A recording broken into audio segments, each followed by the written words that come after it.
Yu-Gi-Oh! Is one of the most difficult trading card games to get into, unless you know where to begin. Starting from absolutely nothing and a budget of £40 per week, we set out on a fresh journey to climb our way to the top tables of competitive play. To make the journey even harder, there's going to be a series of obstacles in our way. Not only are we restricted to sealed official product, but certain items like structure decks and Duel Devastator are off limits and locked behind a number of challenges. Join us as we prove ourselves to be a true duelist and turn this into a competitive monster. You're watching Yu-Gi-Oh! From Scratch, Challenge Mode.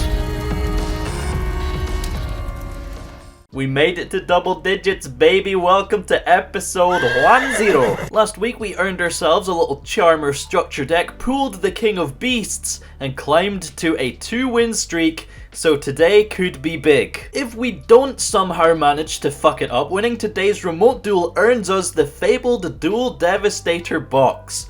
We're also going to be having a look at the collection because it's episode 10, and we introduce the first generation duel where we play against the episode 10 deck from season 1. Lots of exciting stuff to get into today, but first, we have a special shout out, the very first sponsor tier on Patreon. Massive thank yous going out to our military man Dante. I've got a lot of respect for this dude. As part of the sponsor tier, we have a quick little discussion here on a topic of Dante's choice, and he's chosen why Mystic Mine is a good card. Let's go! So, back in the day when building your deck, you used to have to fine-tune your ratios so that you had the right amount of answers for back row removal, other sort of tech options for that format, and have all that running alongside your own viable strategy yourself. And then the game sort of evolved to the point where you could just build your deck ignorantly and not really care about too much going on around you. But then Mystic Mine fixed that by actively punishing you for not taking other decks into consideration. Now, if you don't decide to run an out, you get to sit there for 40 minutes watching a monkey rub its nuts together. And I don't know about you, but I love me some David Attenborough. Mystic Mine, a good card.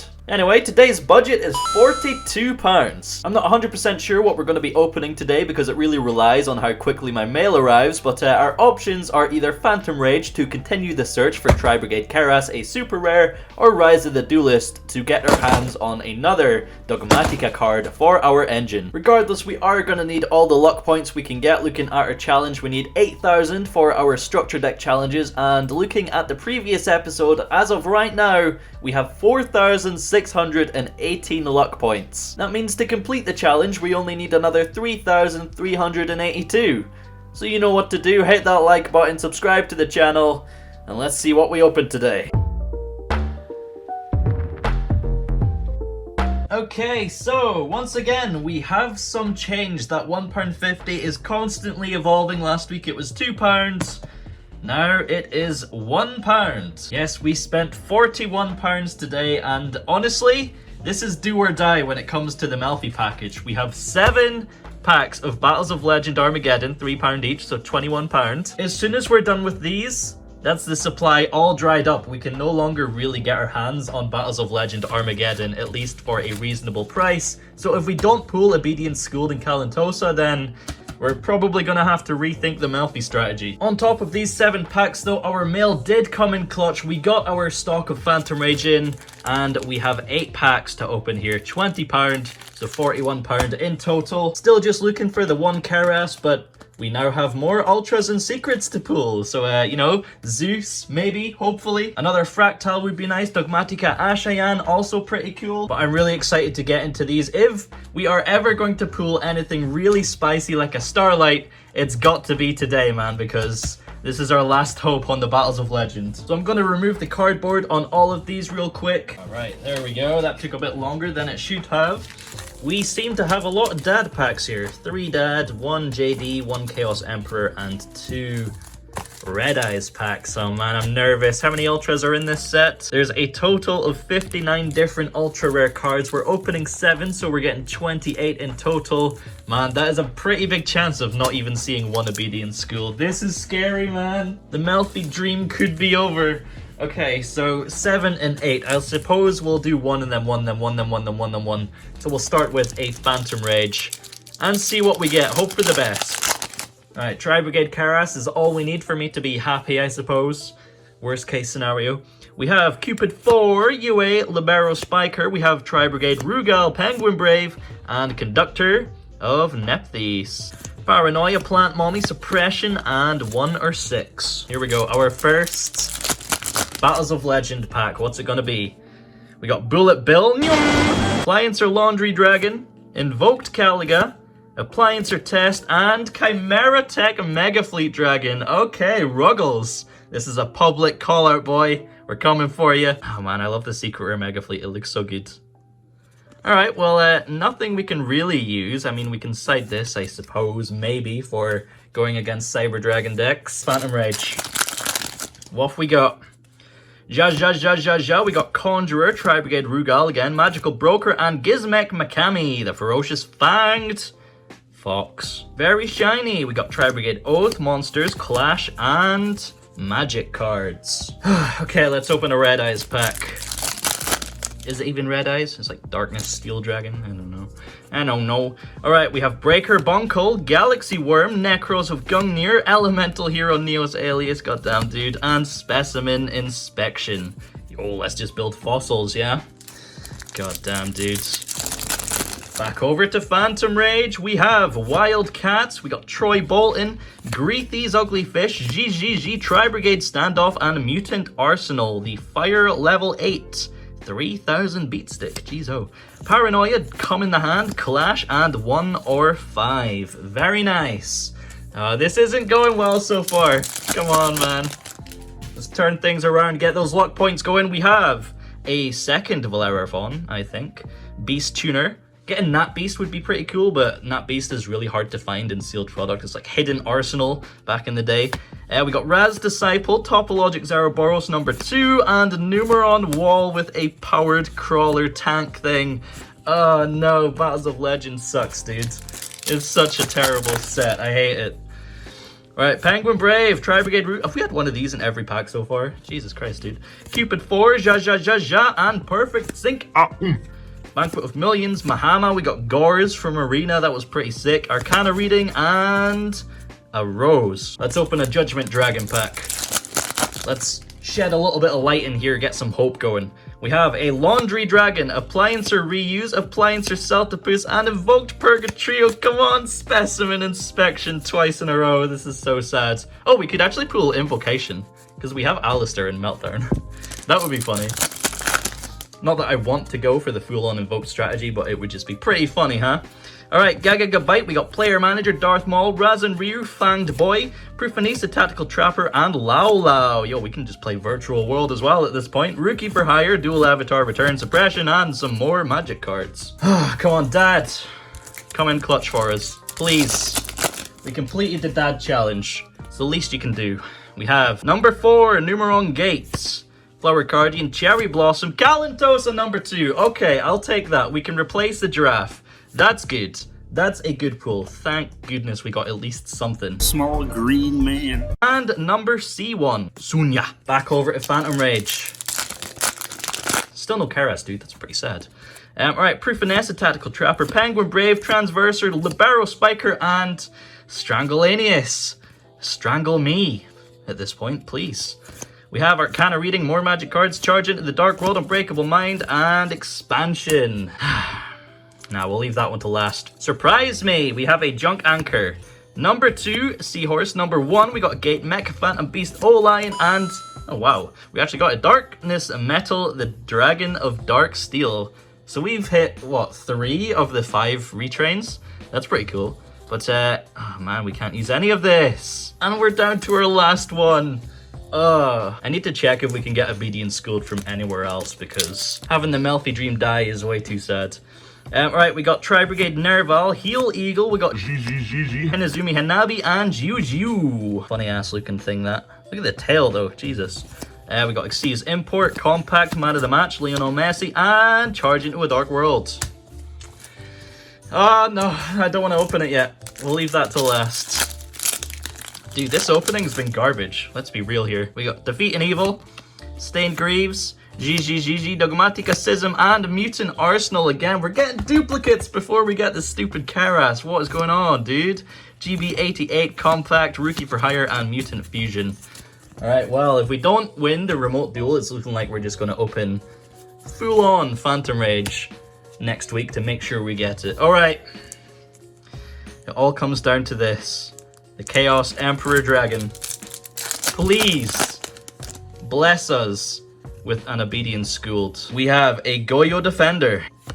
Book of Moon. Ah, it's a spell. I seen it was a spell. I got excited. Followed by Numeron Wall. And number 4. Ah, dude, that's so sad. And we got Fossil Warrior Skull Greymon, dude. Ah, yo! Book of Moon. Book of Moon's actually pretty good. We could maybe side that, I suppose. Maybe. I don't know, dude. It's a good card. Maybe even main it. Hell, I don't know. We got the second Kalantosa, I guess. But, dude, £40? £41? Oh, man. Don't know about that one, Chief. I don't know about that one. Alright, let's move on then. Alright, so despite pulling nothing too incredible, we are making a couple of changes here. By the way, 8 packs of Phantom Rage, all super rares from a fresh box. That's pretty unfortunate. But anyway, coming out of the main deck, we have a copy of Performer Pal Chain Giraffe, and going in its place, we have the Kalantosa. It makes Obedient Schooled more powerful because we always have access to 3 level 2s, and it also increases the grind of our Melffy strategy by giving Puppy 2 pops and getting a search for alpha as well. So there's lots of benefits that the Kalantosa is bringing us, and we can get rid of the anal beats. Next up, we are putting in a copy of Book of Moon, purely because it's just better than Canadia. It does the exact same thing, except game 1 going second, Book of Moon can be used right off the bat, Canadia can't. Pretty self-explanatory. I mean, the 1200 body on Canadia doesn't really come up. That's not what we're using it for, so Book of Moon definitely much better. And I'm also taking out our second copy of Bunnyblast as of right now to pop in a copy of Sinister Shadow Games. This is literally just a trap card Foolish Burial. Although if we do open this with Squamata, for example, it turns Squamata into a Dryden as well as sending a card, so hopefully it should be pretty good. And that is the only changes we're making today, but there are 2 cards that I want to probably try and experiment with. Those 2 cards being Unpossessed and Possessed Partnerships. So with this card, if it's face up, when one of your monsters is destroyed, you can special summon a spellcaster with 1500 defense from your deck. Ecclesia. Boom. Easy. That's its only use, so I'm not 100% sure how good it would be, but it's definitely a decent option. The Charmers do synergize with the Dogmatikas quite a bit. For example, this Possessed Partnerships. Special summon 1 spellcaster monster with 1500 defense from your hand or graveyard and attack or face down defense, Ecclesia. And if you control monsters with 2 or more attributes, you can destroy 1 face-up card on the field, non-targeting by the way. So this would actually be super good. The only downside is that you need to have Ecclesia in the graveyard. It's definitely a good card to see later on, but it's doing nothing early game. So I don't know, maybe we need more Ecclesias to make it worth playing, but it's definitely an option. And then Unpossessed we could play right now as a means to get to the Ecclesia, but after you've resolved it once, it doesn't really do anything beyond that. I don't know, it's worth experimenting. That's one of the key points of this series, finding synergies like this and trying to make them work. But yeah, as of right now, we're just putting the 3 cards into the main deck. Still 40, everything stays the same in the side and the extra deck. Still feeling pretty confident. We're on a 2-win streak. Let's make it 3, let's make it 5. Boom, we're going for the nuke, let's go. Time for the 3-win streak, boys. We need to win this remote duel in order to earn ourselves that Duel Devastator box. In the hot seat today, we're up against Chris from Locals. It was going to be Scott, but that should be good enough quality, right? I haven't even looked, but I'm guessing it's not. Please go put the Super Poly back. Up. This is the setup we're looking at right now. A PS2 camera duct taped to a lamp. Oh my god, anyone can remote duel. Oh, I do have a side deck, it's just off screen. Yeah, it's just literally every hand trap under the sun. Pick and choose. I was speaking to my mate just before this, he told me not to do this, but I'm gonna do it anyway. What? The deck I'm playing. Oh god, okay. Do you have dice? No, can you just roll for me, please? I do have dice, but I need to go up and get it. So, Go. high roll. I'll roll for me first. Alright, so I got 7. You get 9. That's just off Nice. camera. There we go. Okay, you can go first. Oh, I'm going first. Alright. Yeah. Good luck, gamer. Start with a Tenki. We'll add Ratpier. Normal summon Ratpier, activate effect. Bunnyblast, which does nothing. Overlay for Dridento. Set 1, set 2, and Okay. pass turn. Trap.deck, loving it. We'll imperm that. Imperm the Drident. Yeah. Sure. Normal summon. Avram, yo. Yeah, okay. Check this out. Doesn't matter which one. Cool. Link Spider, okay. Cool. Two in the same column. Special. Tempt effect. Target itself for cost. I will Lost Wind the Purple Nightfall. Thinking. Sorry, no, I'm taking a while, but just want to make sure I do the right thing. You're tapping on your cards there, sounded like Bob Ross hitting his paintbrush. I will shake it off and then. Link. Okay. Link 2, yeah. Very. On the summon of Anaconda, I will activate Lost Wind to reset itself. Do you also possibly bring the Anaconda down a little bit? Attempt effect. Pay cost. Sending Red Eyes Fusion and paying 2,000. Yes. I suppose I will Chalice the Anaconda. Set 1. So in that case, this one's going there. Battle phase. I'll attack with Verti. My Trident will die. Pass. Draw for turn. Do I kill the Anaconda or not? Surely you only run one Red Eyes Fusion. Who knows? I could be wrong. This is locals, Ryan. Yeah, it could be anything. I will set one on the far left. Pass turn there, unfortunately. On your end phase, World Legacy's memory. So I will summon it. Doesn't really matter where. There, and I'll attempt effect before the end of the turn. If I Lost Wind it, it comes back to your hand, then you just summon it again. Oh wait, no, because you have no columns, unless you draw like a back row. Ooh! I'll Lost Wind the Nightfall once again, and it will get banished. Cool. So, end phase, Nightfall returns to my hand. Yep. Draw phase, standby phase, unlucky Ryan. I'm trying to figure out where things are. So if I get this wrong, can you correct me? Yep. I'm assuming that's the same as the Tenki. That's the Tenki? That's the Tenki. Special summon attempt effect. I'll add blue. Specialing blue. Attempt effect. You may search a Mech Knight card. There's actually a Mech Knight OTK where you can dump your opponent's entire hand and field to the grave. Yep, that's actually happened to me in this series. Yep. Has it? Yep. Oh, beast. I'm glad someone did it to you. That makes me happy inside. I got bullied in the early episodes when my deck sucked. Link. Ooh, Morning Star. Effect. So send one from hand as cost. A Mech Knight. I'll take Succession. Succession. I will Ghost Belle the Succession. In that case, battle phase. Battle phase is fine. I'll attack the face down. You will flip a Wendi and activate effect and damage step. I will set a beast in your Morning Star column. Over to you. Draw for turn. Oh my god, stop! Give me something I can actually play with. Come on. Kill streak is not happening. Flip beast to attack mode and activate effect. Draw 2, discard 1. So I'll chain to that.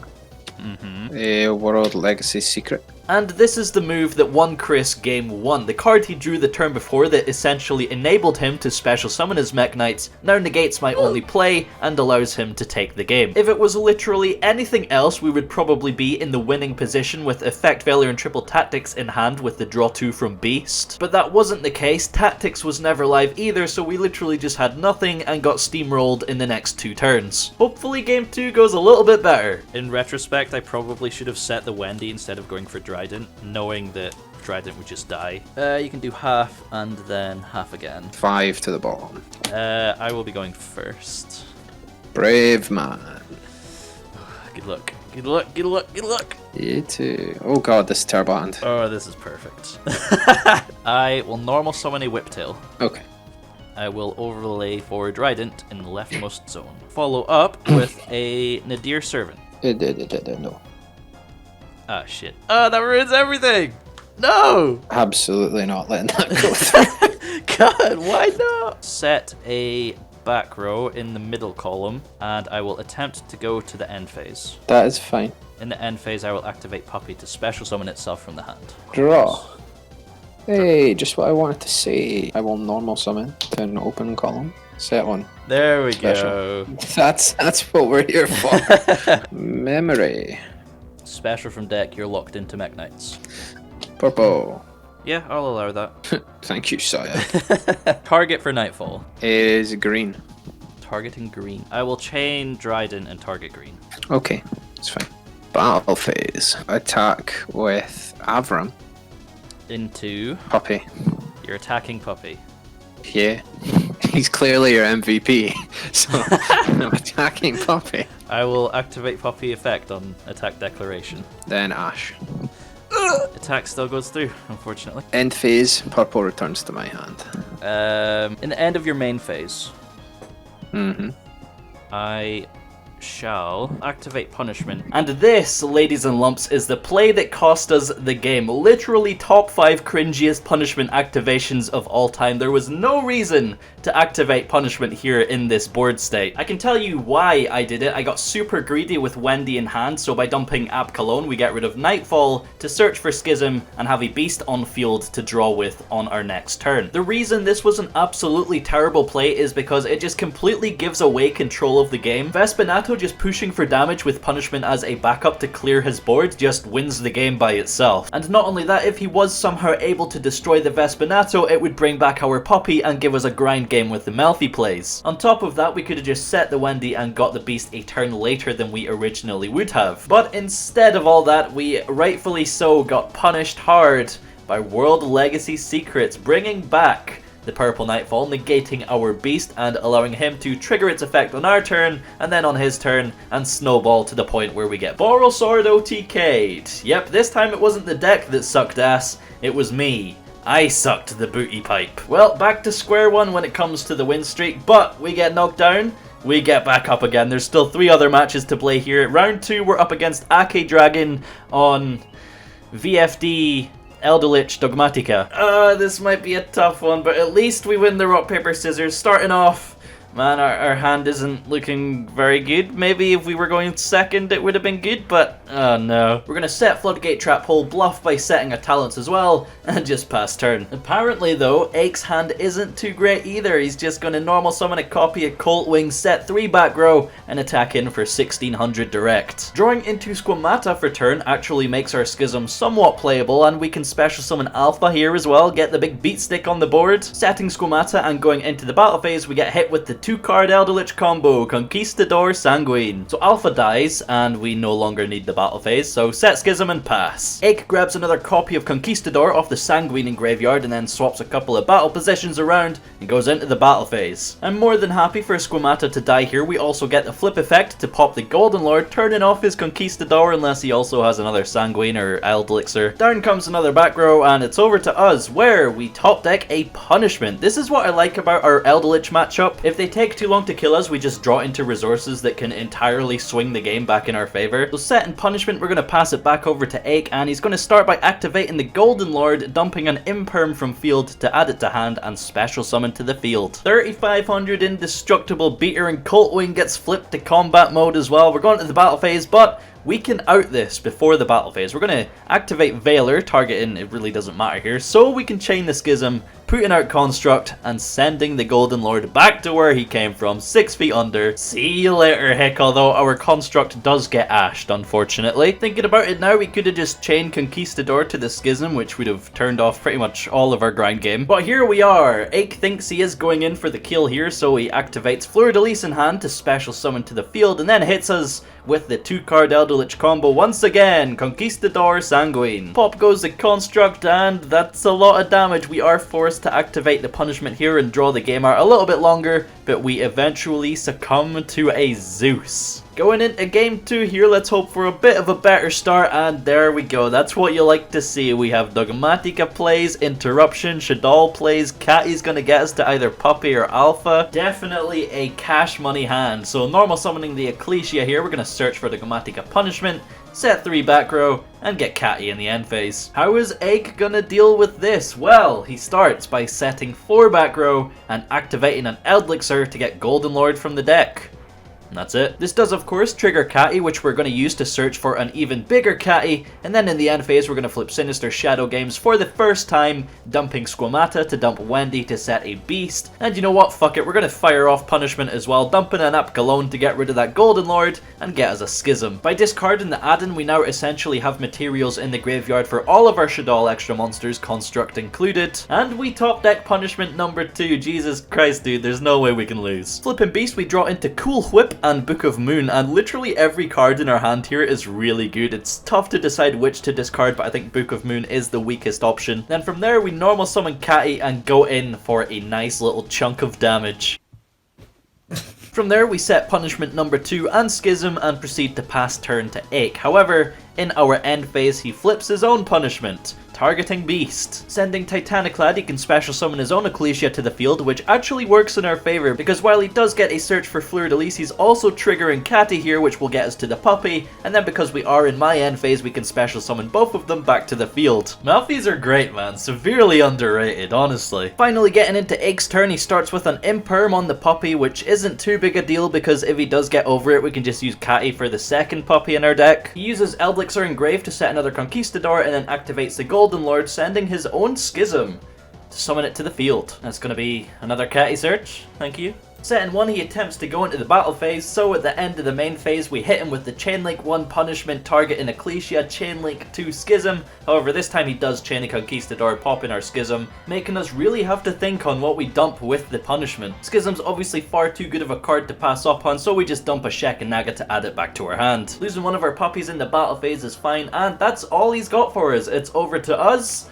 And we top deck an Ice Dragon's Prison. Our deck's so good! I think we're so far ahead at this point, it's like literally impossible for us to lose. He does flip a Conquistador on the summon of Alpha, but we warning that, leaving him with essentially like no resources. Ice Dragon's Prison itself is sort of like an auto-win button against Eldelich, and hell, we didn't even need to use it. So we're going to a game 3. This time we don't have the luxury of going first, so it might be a little bit tough, but we do open up the Alpha, man. Alpha is like the MVP this time round. You might remember when I introduced this deck, I said it was on VFD, and we're about to see how. So starting with Cynet Mining, dumping Aquero, we get a copy of Draconet, which is going to get to a Hulk, which will of course get to an Auroradon, and from there it's just a bunch of the same old nonsense until you can fulfill the requirements for 2 Fusion Trishulas. And there you have a VFD. Very cool. Follow it up with an Ecclesia, searching Fleur-de-Lis, and then in the end phase, Aquero setting a Sanguine. We got a lot on our hands here. Alright, well, I'm not actually too worried, judging by your hand. Drawing for turn. Oh my god. We were just meant to win, man. Starting off with a Tenki, we search for Ratpier, and on resolution, VFD gets activated, to which we say no. From there, we can normal summon the Ratpier, dumping a Bunnyblast and getting into the Dryden, activating its effect, targeting the Ecclesia to bait out the Fleur-de-Lis. And well, that's all we had to worry about really, so now we're free to just special summon Alpha to the field, bounce back the VFD, special summon Alpha back to the field again. Alexa, play Vespacito, beat over the Fleur-de-Lis, easy clap, set 2 and pass. From there, there's about a 15-minute grind, but we are in control of the game most of the time, especially when we banish both Golden Lords with the Ice Dragon's Prison. It's just a case of Ache trying to stall out the game as much as he can, and we eventually take it. Oh, what a fucking match, dude. Did I deserve the win? You bet your sweet bippy I did. Round 3, we lose Rock, Paper, Scissors to Ghidorah's Virtual World. More VFD. Yay, you guys are really making me work for this win streak. We do open a Belle, although I'm not 100% sure how effective that is against Virtual World. I think I dropped it on like a Nyan Nyan and that just really didn't do anything. He still gets to the VFD and the Chuchi and everything else you need, I suppose. The good thing is that our deck really doesn't care about VFD because we can just play on the opponent's turn. We draw into a Puppy, which is really nice if he doesn't call Earth, and otherwise we just have a couple of traps and Dryden, which is like perfect. Shotgunning it in the draw phase, he calls either light or dark. Unfortunately, we don't have the Chalice this time, but who cares? He didn't call Earth, so we're gonna get Puppy in the end phase. Using the Tenki, we get a search for Cool Whip, which gets us to the Dryden, set a couple of traps, and in the end phase, we take our Puppy for a walk. Passing it over, Ghidorah starts by using his last VFD material calling Earth, to which we chain Lost Wind. After that, he activates Shen Shen Engrave to revive itself, and then chains Chuchi, targeting Tenki. I'm not 100% sure why, but, you know, that's fine. The summon of Shen Shen, of course, triggers our Puppy, who's going to fetch a Kalantosa from the deck, sending Shen Shen back to the grave. Who's a good boy? He then climbs his way into a cloud castle, which is going to revive the Shen a second time. It also triggers our Lost Wind to reset itself, but it's also telegraphing the fact that he's going to go for VFD number 2, and we can't have that, so punishment says no. Lao Lao activates in hand, targeting his virtual world monster, so we pop that with the Trident, and then he goes on to use Gigi on Chuchi. But thankfully, that's all he's got for us. He clears our monsters and then slaps a Zeus over the top of VFD with only the one material, so its effect isn't live yet. And we top deck Adin, which is great if he destroys it, but it's not great if he sends it with Zeus. There's not really a whole lot we can actually do on our turn. We summon the Adin, we set the Squamata, and then in the end phase we summon Puppy again. Ghidorah banishes a King Long from grave and then chains Chuchi to pop Adin, which gets us an Ecclesia from the deck. That's a search for punishment right there, thank you very much. Shen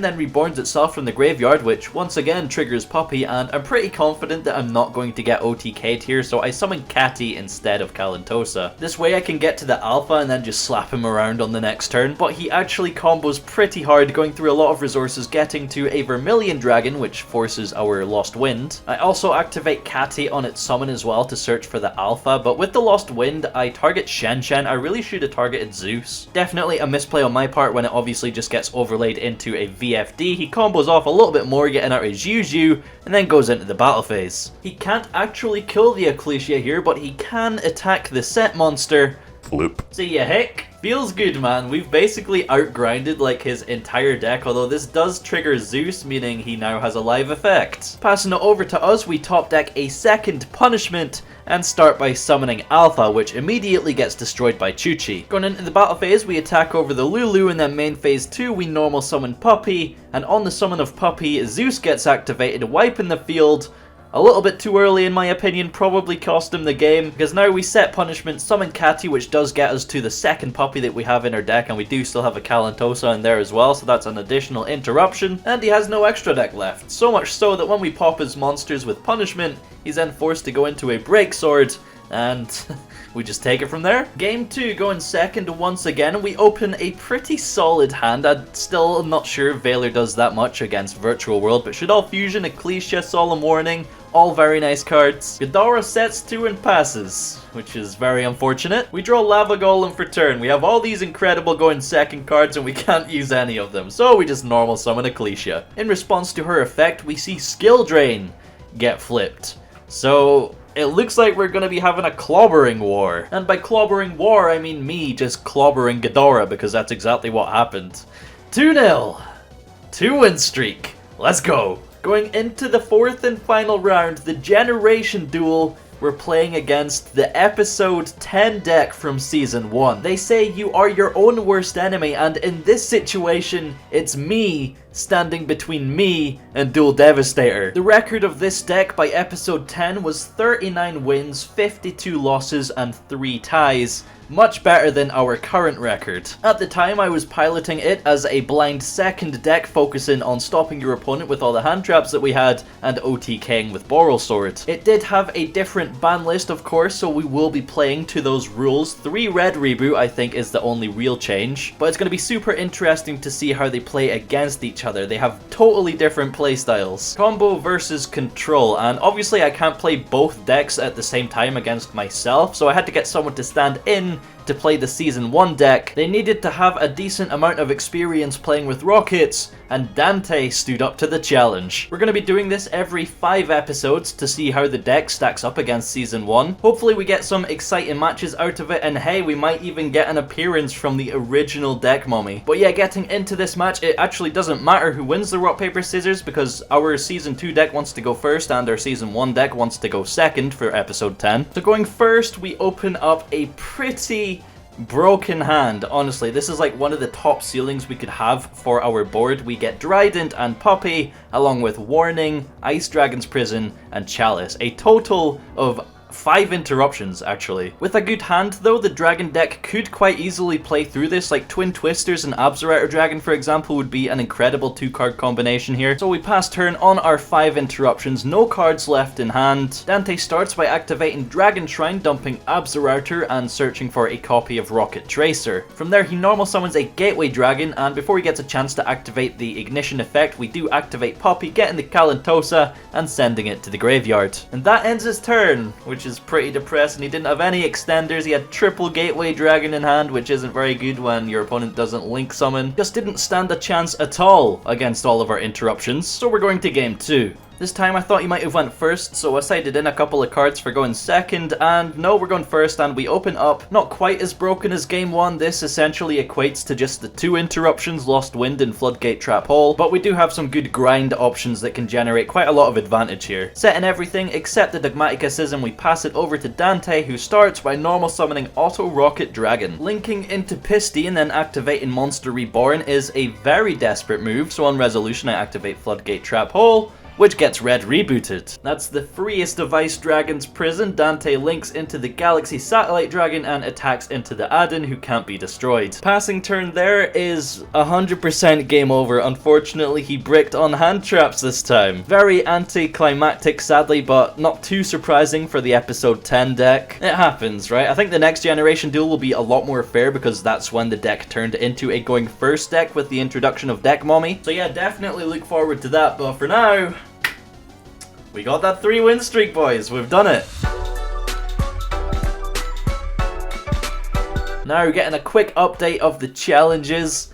Boom, baby. All green for the Duel Devastator. You know exactly what we're going to be opening next week, man. Our deck is just increasing in power exponentially. Grabbing a little updated look at the binder, however, that first page is looking so spicy. We have so many nice cards now. With this being episode 10, we spent a total of £400 minus the £1 change, plus the £6 we spent on locals, equaling a total of 405. I haven't actually gotten round to doing an updated valuation, but I can guarantee you we are plus like crazy. Granted, it is kind of skewed because we stockpiled Rise of the Duelist early, meaning we're spending retail value, but realistically the valuations are like crazy because you just can't get Rise of the Duelist anymore. Shaddoll Schism just got bought out to £20. Nadir Servant just got bought out to like £90, I believe. It's ridiculous. But yeah, either way, I think we still have been pretty lucky with our pools. I have nothing to complain about. Anyway, we're going to wrap this up as we come towards the end of the binder here. Thank you so much for watching. If you have made it this far, your time means the world to me. If you are still watching, comment PopCat so we can see who the true viewers are. Like the video and subscribe while you're down there if you haven't done so already, and I will see you tomorrow with a Blazing Vortex reveal. Hell yeah.